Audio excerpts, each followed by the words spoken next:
सहयोग में वही आदमी आ सकता है और चल सकता है जो कुछ लेना चाहता है। उसको देने का कोई भी अधिकार नहीं है, उसको लेना ही है हमसे।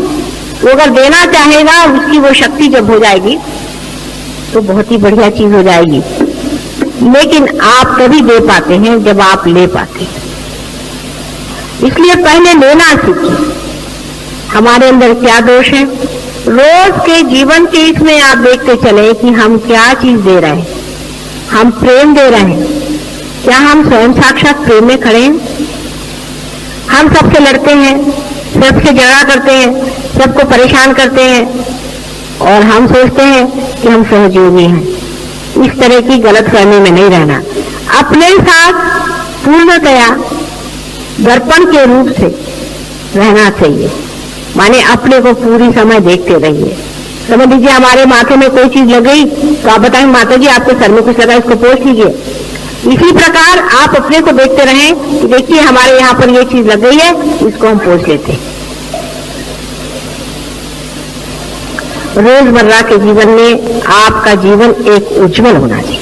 आपके मुख पे शांति आए, आपके व्यवहार में सुंदरता आनी चाहिए, आप प्रेममय होना चाहिए। फूट के जैसे अगर आप बिल्कुल ही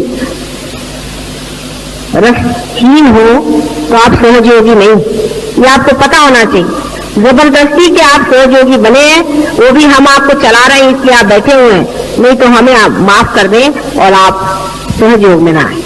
थोड़े दिन में आप खुद ही निकल जाएंगे। इस तरह के लोग जिनमें प्रेम नहीं है, जो अपने को सोचते हैं कि हम बड़े बढ़िया आदमी हैं और बड़े कमाल के आदमी हैं और ये है वो है, वो बिल्कुल सहयोग के लिए व्यर्थ है।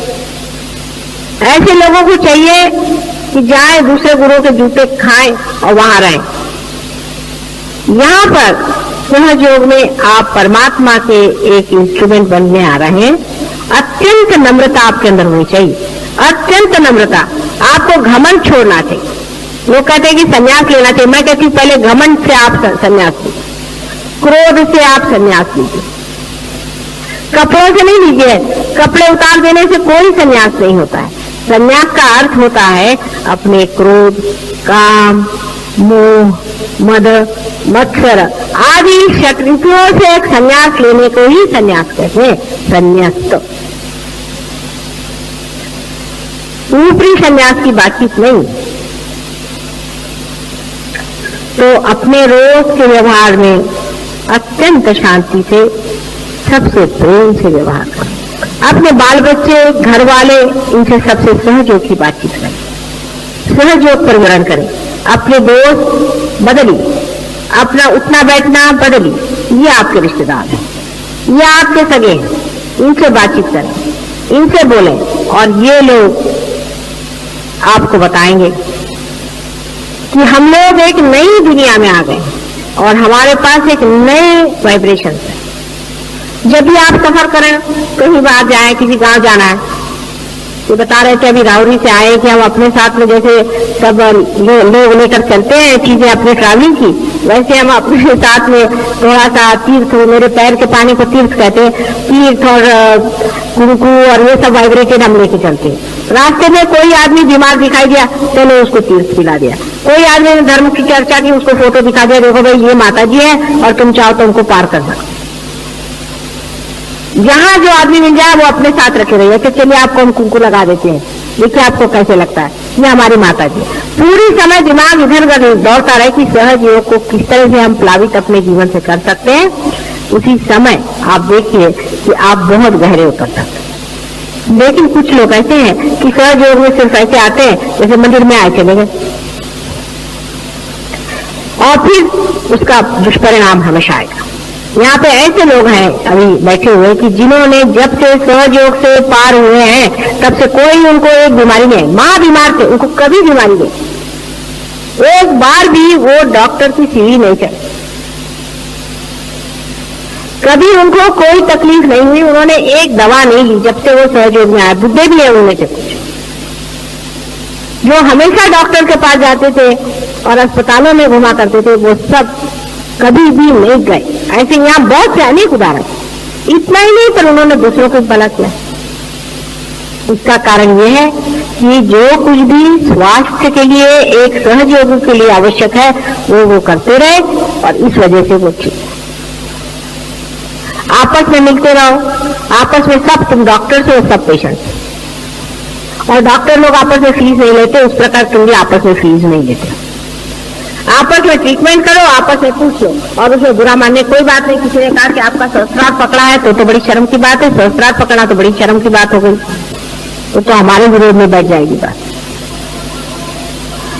उसे कहना भाई फौरन ठीक कर दो, पता नहीं कैसे आदमी के साथ में बैठ गया। किसी ऐसे आदमी के साथ कभी नहीं बैठना चाहिए जो सहयोग की बुराई करता है, सहस्त्रार फौरन पकड़ जाए। ऐसा आदमी अगर बोला तो कान बंद कर लो, और ऐसे आदमी कहना भाई तुम दूर बैठो, हमसे तुमसे मतलब नहीं, तुम हमारे से बात मत करो, बस हमको कोई अपना बुरा नहीं करना। आप कौन होते हैं हमसे बात करने के लिए? आप यहाँ माता जी के वजह से हमसे मिले हैं और अब आप चुप रहिए। ऐसे जो भी आदमी बात करते हैं कहना बस बस करिए। आपका सहस्त्रार पकड़ेगा, फिर एक एक चक्र पकड़ेंगे, हो गया थोड़े दिन में आगे माता जी मुझे कैंसर हो गया, एक दो को कैंसर भी हुआ हमारे, आप तो ठीक हो गए लेकिन हुआ था। और कैंसर बीमारी जो है वो तो बिल्कुल सहस्त्रार की बीमारी है, पक्की, समझ लीजिए। कैंसर से अगर बचना है तो अपना सहस्त्रार साफ रखो। सहस्त्रार तुम लोगों ने पकड़ना शुरू कर दिया तो कैंसर की शुरुआत हो गई, मैं आपसे बता रहा हूं। सहस्त्रार हमेशा साफ रखो, और हो सकता है कि आज नहीं कल 8 साल बाद आपको पता है कि सडनली हमें कैंसर हो गया, तो क्यों ना अभी से अपने को स्वास्थ्यपूर्ण रखें। और इतना ही नहीं, सहयोग का कार्य करें जिसके कारण हम परमात्मा के राज्य में बैठे हैं, और जब कल संसार में उन लोगों को चुना जाएगा जो परमात्मा के हैं, उनमें से आप एक श्रेष्ठतम लोग होंगे।